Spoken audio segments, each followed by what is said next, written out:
Tech. I'm really excited to have Christopher here. And if you're watching and you want to share where you're located and listening from, that would be awesome. Even if it's the replay, just comment and let us know where you're watching from. So, welcome to the show, Christopher. I can talk. We're so excited to have you here. I'm excited to be here, Amanda. How are you? I'm great. Good. So, we're going to be talking all about you and your journey to Sabio and through Sabio, but let's start by learning a little bit about who you are. Tell us a little bit about where you grew up, and I know that you served in the military, so share a little bit about that too. Okay, so I'm originally from Houston, Texas. I moved to Kansas City, Missouri around 10 years old. I I joined the military because I didn't want to leave.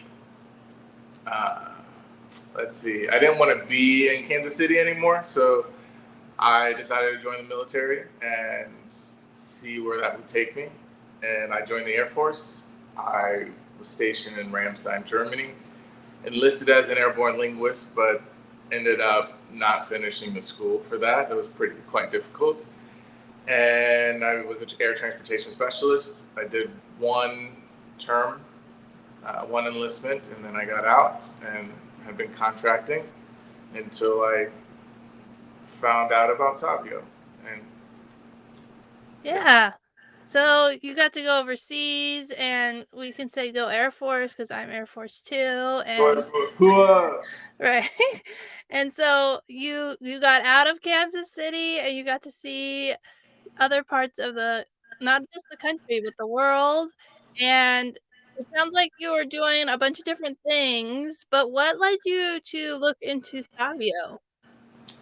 So one of the contracts that I would do, it would be short period of time. I was doing like construction surveillance at embassies around the world, and it was great pay, but it was mind-numbingly boring. And I'm the kind of guy who I enjoy doing puzzles, learning new board games, doing things that take a toll, I guess, on the mind that challenge me. And after doing the last contract, I was in Denmark, and I just felt like expendable because of the whole COVID and whatnot. So I said, I don't want to do this. I want to do something a little more challenging. I want to do something that interests me. I've always been into tech. I've always been into, the newest technology, the newest ways to achieve something, the things that are disrupting, right? So I decided to look online for programs. I wanted to go back to school because I didn't finish my degree. I had 2 years of college, but then I said, let's join the military and go that route. And so I came across the VA benefit website. They had Sabio as one of the boot camps for vet that offered vet tech. I saw some reviews. I read some pros, a lot of cons, but then you also have to understand that a lot of people write negative reviews because of their negative experience, and typically people who have a positive experience don't necessarily write those reviews. So I said, let's try it. So I jumped in and went for it. Yeah. So you were considering going back to school, and you went to the VA website and were looking for different programs, and that's how you found Sabio. Mm-hmm. That's awesome. And then they have info sessions. You said you did a lot of research on your own, but did you attend an info session before you took the leap? I don't recall. I think I set everything up with the VA, and whatever the process that it was, I don't think it was a requirement. I didn't do anything outside of the norm, I think, prior to getting into Sabio. I just remember there was another couple other boot camps that were approved through VetTech, but it seemed like Sabio, also me at my current location. I said, oh shoot, if I do this, I can get California's BAH. So it was about the money too, but it was also about it weighed a little bit more than the other options for me. So I don't think I attended a info session though. Yeah. And the Vet Tech program is a great program. I just saw yesterday that Liliana posted, or maybe the Sabio's page, that Vet Tech's out of money for this year. And so you have to wait till next year if you want to use Vet Tech, but you can still use your GI Bill benefits if you have them. And so, that actually was, Amanda, that was interesting because when I first signed up for Sabio, Vet Tech had ran out of funding. And then the next month they had funding again. So I think it was it was about a year and a month ago that the same kind of thing happened. And then they ended up getting some more funding. So hopefully if people are interested, they'll be able to do that this year without having to wait a whole nother year. That's a good thing to know, to keep watching it, because Congress can move money around, or the VA can move money around and add more funding to that program. I know that it's really popular. A lot of the veterans that I've talked to who've been on the podcast have talked about how great it was. And I mean, you get to use, you get to save your GI Bill and use these great benefits, and it's a really cool program. So yes, it's definitely something I'm like, I should probably look into that. Yeah, you should for sure. It's intense, but it's definitely doable. Yeah.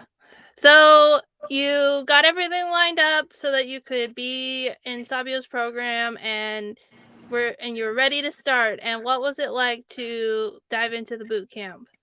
Whew. I don't know if these are the memories I want to bring back. No, it's not too bad.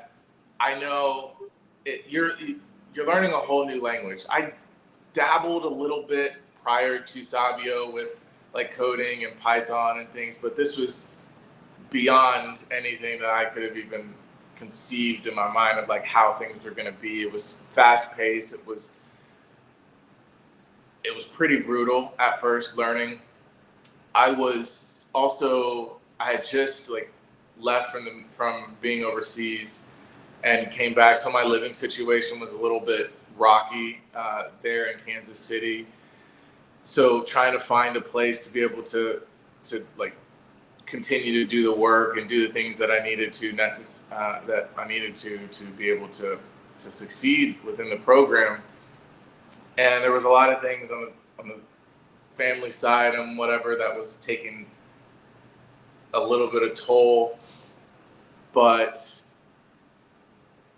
the coursework, the cohort, like we definitely, we had, I don't know how many people, we had over 100 people initially. And then after the first week we had like 80.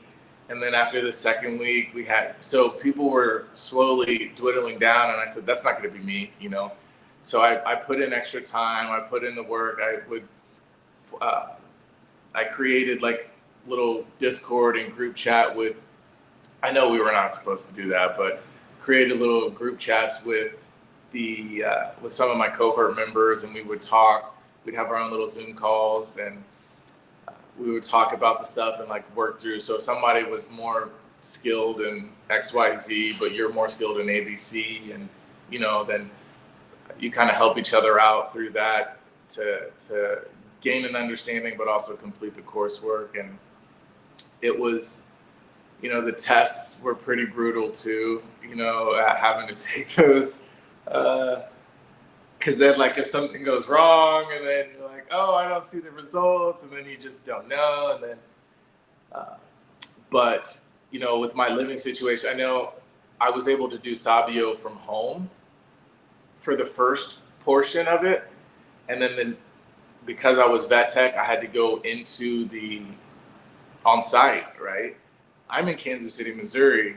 So I'm like, okay, well now I guess I have to go to California. So I bought a bed for my car. I bought a whole bunch of things for my car, and I packed up a suitcase or a duffel bag, and I just set out west. And I because I was actually living in my car. I didn't want to find a place. It was really expensive, more expensive than I had imagined. So I was living out of the car.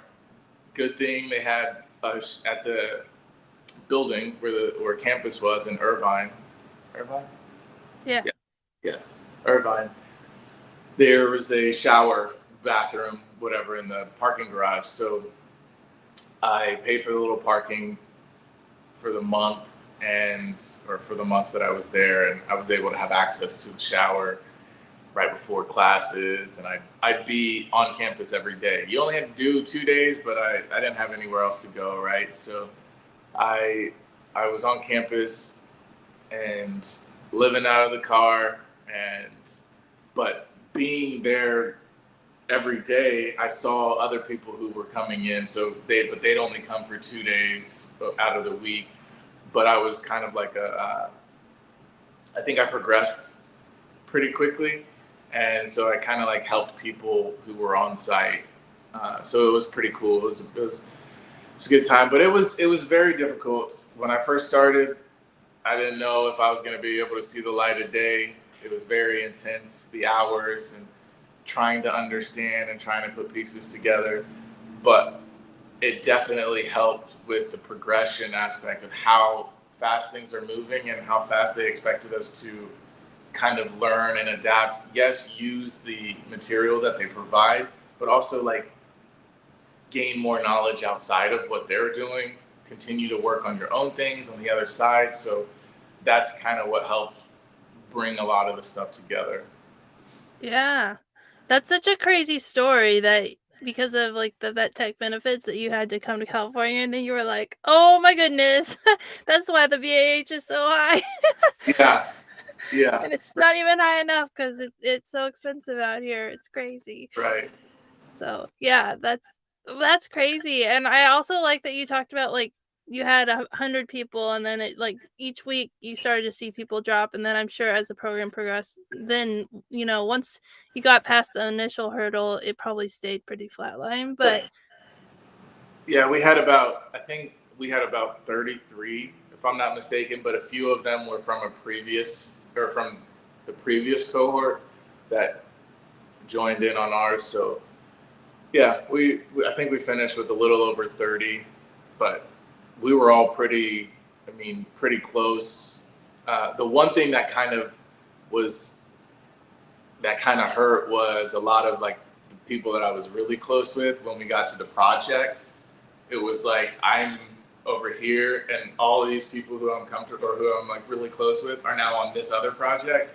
And so I have to form super bonds and relationships with these other guys. So, but it was good because I had a lot of connections, and I had a lot of help and was able to help. We had a good cohort. yeah, it seems like people talk about the community and being meeting people that become your friends for life and people that you can rely on. And it's interesting that you like had this group and you were grooving and then they got put over in a different area. You're like, wait, these aren't the people that I know. But you were able to make friendships with those people, and so that's really cool. Yeah. So you talked about your cohort. What was your project that you were working on? Okay, so our project, I'm not sure if they're still doing it. The last I heard, maybe there was some funding issues for the people who wanted the project, who were paying. But it was the Institute to Advance Diversity, and it was intended to be a website where users can, we call it mentees and mentors, right? So you had a set of mentors, people who would come in and would volunteer their time to teach or to help out people who were looking for jobs in tech and whatever the case may be, any kind of job. Mostly we were dealing with the tech stuff as far as our database, setting up this website, the MVP. So it was it was almost like a jobs.com or like a LinkedIn jobs or what else, Indeed or something, where you can go search for a job and find out, oh, I want to apply here. And then you have your list of jobs that you've applied to. And then you can set up with mentors to be able to maybe have like a meeting with them, Zoom call, just have them check on you. Maybe if you do land a job or something, then you can go back to your mentor and be able to talk and maybe get some more of their time to help you with whatever it is that you have going on. So the idea was pretty grand. It was a nice idea, nonprofit organization. My particular piece in that puzzle was the actual jobs page.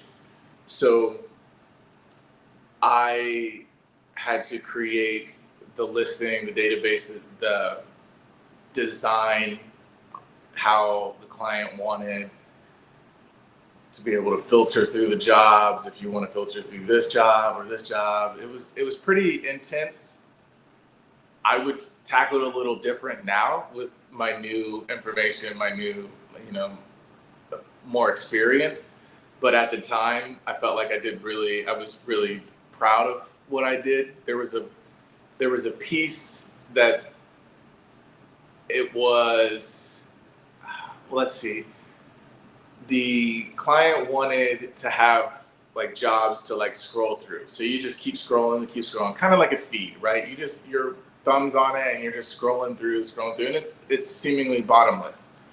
Well, they wanted that feature for all of the jobs, and but we didn't learn how to do that inside. We didn't learn how to create an infinite scroll component or even the structure to be able to do that. So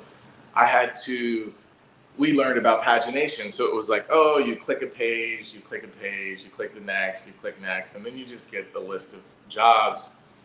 And for me as a user,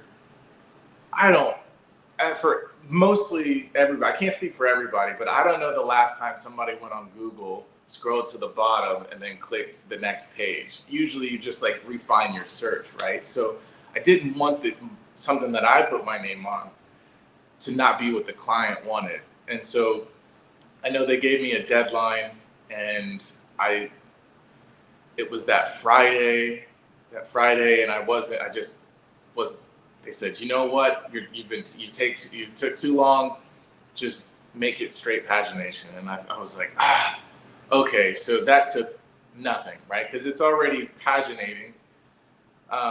So I said, okay, that weekend didn't have to work or didn't have to do anything. I was like, you know what, I'm not going to go out, I'm not going to do anything, I'm just going to try to figure this out. And surely enough, I figured it out on Sunday before going back in. Then we had to do our demo, and I showed them, and they were like super impressed. They were happy that I was able to get it done, and it was satisfying for me because it's like there's a loading element. So you scroll 10 jobs, and then there's a little loading element, and then it adds the next 10 jobs to it. And you just keep scrolling, and then once you get to the bottom, there are no more jobs matching this query. Refine your search, blah blah blah. So I was pretty proud of what I had. I also had, like, if you clicked on certain things, that it would highlight what you clicked, and it would show more details on the right with expanded location, all the stuff. So it was a pretty cool piece that I probably could have done a lot quicker if I already knew what I know now, obviously. But it was very challenging, and that was the most challenging part that I had in Sabio was that on the project, trying to please the client, but also trying to make sure I am capable. So Yeah, that sounds like you learned a lot, and it also was really challenging because, like you said, the thing that they were asking you to do, you're like, I don't know how to do that, but the thing that you knew how to do, you're like, click click click, done. yeah, yeah. And now, after being in the field for a few years, you've learned so much, and like now you're like, oh, I could have done it this way and it'll save me time. But I think that's what I've learned about coding from doing these interviews is like you're always learning, you're always refining, you're always seeing how you can do things differently or better, and taking those skills into whatever you do next, and then using those to, continually add to what you're doing. Yeah, for sure. That's the joy. That's the joy of this career field, is there's always something. I mean, you don't know. Just in life, there's always something that somebody else knows that you don't know, and obtaining that knowledge, whether it's through a book or a Stack Overflow or wherever the case, a mentor or leadership, it's great to be able to continue to develop ourselves and our abilities while we're developing for client or whatever. So Yeah. So you're getting closer to graduation, and at some point they say, okay, it's time to start sending out your resumes and looking for jobs. So what was that experience as you like got close to the end of graduation and graduating and finding a job? that's a good question. What was my experience? So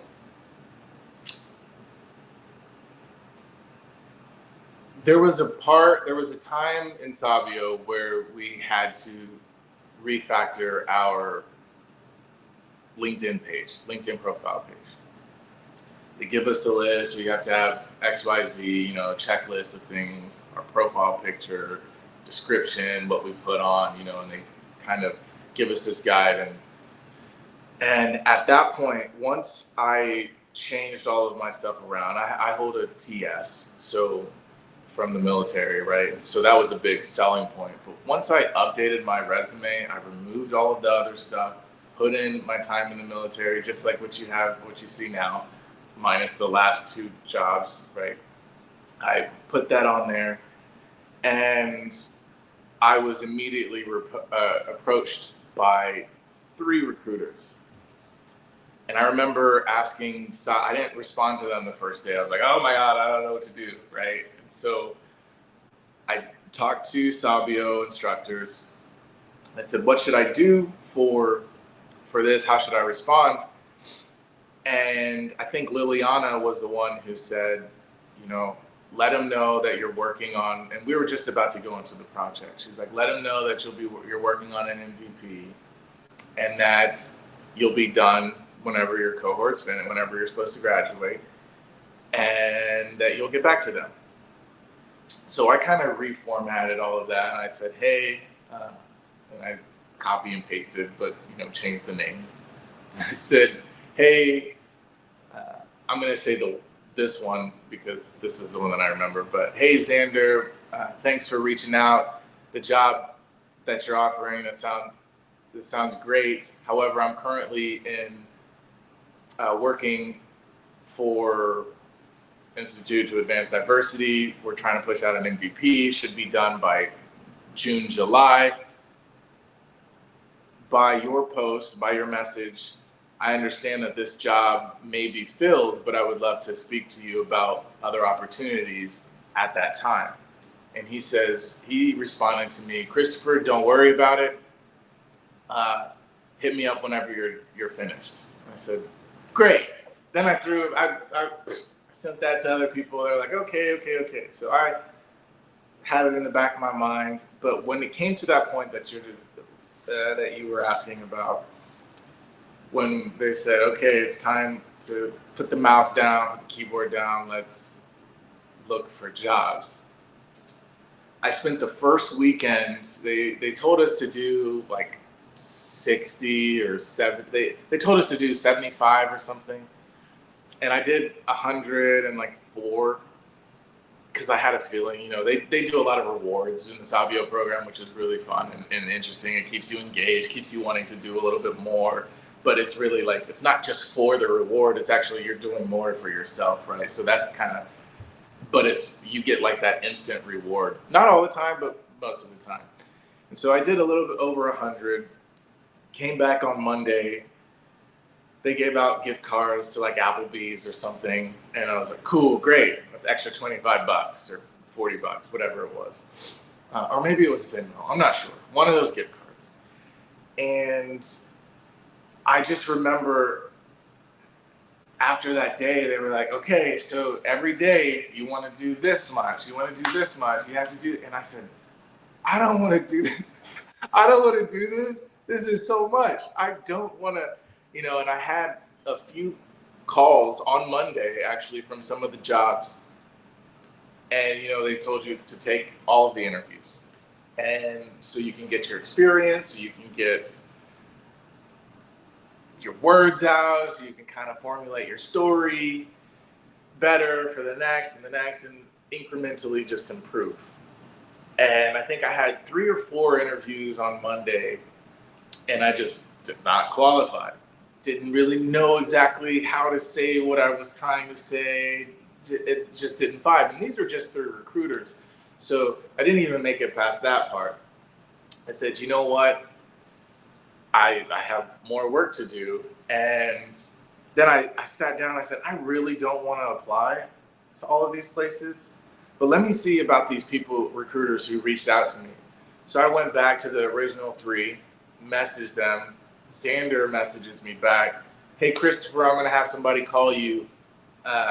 This position's still available. I'm going to have my worker client or my recruiter Kyle call you, and we'll start this process. I said, okay, great.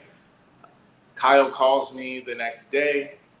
And this is all the first week after going to get jobs. So I think he calls me on Tuesday or Wednesday, one of those days he calls, talk to him for about 25 minutes, tells me about this position. He's like, you're perfect for it. He's like, we really like you. We're gonna send your stuff over to their clients, and we'll get back to you. So then Thursday comes around, they get back to me. They said, okay, we're gonna set you up. You're gonna have a meeting with Haishi Wang, who is a senior software engineer for this program. We're gonna have you do an interview with him, and then we'll let you know what's going on. So I ended up having a meeting with Haishi, and 4 or 5 times I'm taking notes. And this is a Zoom meeting, right? So I'm taking notes. I'm doing everything, as what we're supposed to. But he's like making some really good points. And about 4 or 5 times throughout the interview, he told me I needed to go back to school. And it was like, I felt crushed. But he's giving me insight of like, what should I do for school? What are some classes? What are some courses? And like his path to get to where he was, the things that he did. And at the end of the interview, like he asked me some questions that, as we spoke earlier, I'm kind of nervous, right? So he asked me some questions, technical questions, just to base like my knowledge, right? They're not using React. They're not using a lot of the stuff that we learned in Sabio. But JavaScript, HTML markup, some of the things we did learn, they all go into and play into this, but also how to obtain information, things, and how to look at documentation and apply that from Sabio, learning how to do all of that actually helped with this job. But he asked me questions like, what is the topmost objects in C#? And I'm just thinking like, what? That's not a question that we study. That's not, and it's just system. It's using system. You put system at the top of your page when you're doing something in C#, so in ASP.NET. And so it was like, I was missing these questions left and right. I told him about my understanding of how I could do it, but I couldn't actually verbalize what I was doing. And that's what the other recruiters and things were like, no, we're gonna go to another candidate. Well, he asked me at the end of the interview. We spoke for a little over an hour. I kept him talking, wrote down a lot of notes. He asked me about my number or about my range, and I told him like Sabio does the range, but for me, I have a number, so I didn't want to tell people, oh, well, my range is $10 to $20 for them to pay me $10 and expect me to be satisfied. So I say, Right. no, my number is 17. And so I gave him a number, and those aren't real numbers, by the way, right? I know. I just an example. Yeah. So I gave him my number, and he says, okay. Well, I'm not saying that you have the job, but I'm gonna have to confer, talk to the boss, and we're gonna have to see based off of your answers in this interview, and we'll see. And the next morning, I'm taking a shower in the parking garage, right? We're about to get into the shower. Kyle calls me. Hey man, you got a moment to talk? I said, oh, I was just about to get in the shower. He said, well, this might be your greatest shower. And I said, what? He's like, they absolutely loved you. They think you're perfect for the job. They want to offer you this. And then they increased my number by like 13,000. Great. They said, how soon can you get out? And I was like, well, I'm living in my car. So as soon as I'm done here, I'll leave from Los Angeles, Irvine, and I'll head out to Langley Air Force Base. And so I ended up landing the first job after the one interview, and I've been here ever since. I did a contract with Insight Global, who hired me. That was a 6-month contract. And then they direct hired me. They extended my contract for 2 months, and this is my first month of being a direct hire, and I don't see myself going anywhere. So it was great. It was crazy. A lot of people were still working through the stuff in Sabio. I was like, oh, cool, I'm good. After the first week, I was like, oh, I don't have to do it anymore. I'm good. But seeing my cohort members, friends struggling with interviews and stuff, I actually was able to take that time to be able to help them with theirs, give them some guidance and help them, whether it was with their confidence or whether it was with answering or quizzing them on questions. So it was beneficial for me because I kind of like to take that leadership role, and being able to get the job real early allowed me to be there for the team in ways that I feel like benefited a lot of other members as well. So it was great. Yeah, I've heard it's like a really intense process, and you talked about like how hard it is, and then I like that you were like, I don't want to do this. I'm gonna go try this other option first, and then if that doesn't work, then I'll go with this route. And so I think that's great that you had those contacts, and when they said come back to me, and you were able to come back and get. That's really awesome. So I think it just shows there's like not one way to do things. Like and you have that freedom to do, what works best for you. And I'm Right. glad that it all worked out. So that's awesome. Me too. Thanks, Sabio. So I would say my last question is, what advice would you give someone who's considering starting a career in software engineering? What advice? You never stop learning, right? So don't be discouraged.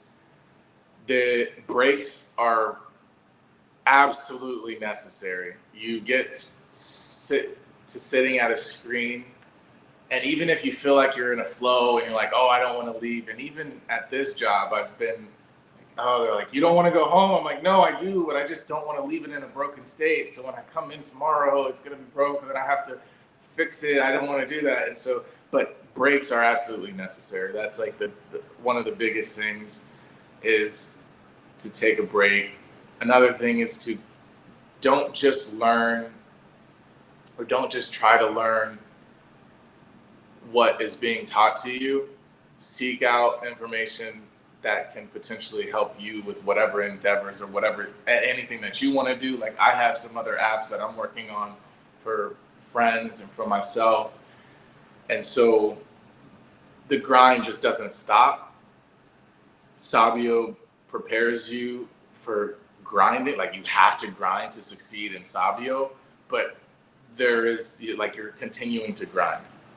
There's not, and I don't want to badmouth anybody or anything, but there are people in the industry where, and I've seen it with my own eyes. There are people in the industry that are here and here, and I'm still. This is the beginning, and this is the end. This is the beginning of my career. This is the end of my career. So there's people who are closer to this side, than the people at the beginning, and when you get closer to the retirement age, the time you're like not really trying to learn anything new. You're not trying to implement anything new. You're just trying to ride the wave until retirement. But getting started in software engineering, like you have to, in order to be able to get to this point, you have to continue to learn the new things, continue to develop, continue to grind out and invest your time and or money, further education, whether it be Sabio, whether it be going back to school like I am in June, just to get the degree. The grinding doesn't stop. So be prepared to grind. Make sure you take your breaks. It's a field, there's a lot of talk about the AI and about things taking over and every job from software engineering to copywriting to robots doing makeup and eyelashes and stuff. So it's like, when's it going to stop? But I wouldn't, I guess, err on the side of caution. I would just, if you're interested in doing it, do it, but put everything you have into it. Put everything you've got, because and that's with anything in life. If you're interested in music, then go for it. Like I was interested in this, lived in my car, literally uprooted, and I spent 16 hours a day coding and doing my coursework, doing things on the side, and trying to learn and become a developer, become a better developer. So it's doable. You just got to have the work ethic. You got to put in the time. And that's with anything in life. Take breaks, continue to grind, continue to learn, and you'll do just fine. Yeah. Yeah. And it's interesting you mentioned AI. I was reading a book and they said that the same thing, like there was all this fear the internet is going to replace everyone and there's not going to be any jobs, but actually for every one job that the internet took away, 10 new jobs replaced it. So I see AI as something that we don't really understand, like what the impact is going to be. And I feel like it's another opportunity for, growth. And just like the internet changed the way that we do everything, and AI has the same potential. We'll see what happens. I've used some of the tools to help understand things that I'm doing through coding. So not necessarily having it's not capable to do my job for me, but to be able to, if I'm like, oh, okay, well, let me try to do this. And then I'm like, well, what's going on here? Like, what's wrong, or what, I need this. And then I can get some kind of assistance, say, oh, well, maybe, this, you shouldn't actually try to do this. You should do this first, and then you should try to do it. It's like, oh, okay, well, yeah, that kind of makes sense, but why is that? And then it can tell you, teach you, and it's nice. I use it as a tool sometimes, but that's the thing is I wouldn't be scared that it's going to replace anyone anytime soon. But you have to, in order, and like I said, there's those two sides, the people at the beginning of their career, people at the end. Use as many tools and use as much stuff to be able to enhance your production, to be able to enhance your understanding and gain all of that information. So when you get here, you're like, oh, okay, I can, maybe I can smooth sail and go towards retirement. But like some of the people I've seen, they don't want to look at the new tools. They don't want to do anything new. They want to work, and working with the government. Right now, we have some dated tech. So it's very, like I had to learn a programming language from that. The program was built in 1999. And so I had to turn all of that into something more current, but it's not modern. It's just more current. but it's still 8 years, almost 10 years in the past from where we are now. So it's like, understand the fundamentals, learn the fundamentals, and you'll be able to do just that. Go from something that's way old and update it to something more current, more modern. It'd be nice if everybody was on the same page, like, oh, we're all going to use the newest thing. But there's just so many different things, so many different ways, different things for different solutions for different problems. So it's a fun career field. It's very, if you like being challenged, and AI helps you. There's tools out there that help you. The internet is a tool. You do your browsing, you look online, you look on Stack Overflow, but just use everything that you have to be able to be the best that you can be. Yeah. Thank you so much for your time. I really have enjoyed getting to talk to you and hear about your experience. And it's just really cool to hear like where you've come from. I mean, living in your car to get through Sabio. I mean, I don't think I've heard that story. So Yeah. that's amazing. And it's cool to see where you are today. So thank you so much. Yeah, thanks Amanda for having me. This was a pleasure. This was nice. Thank you.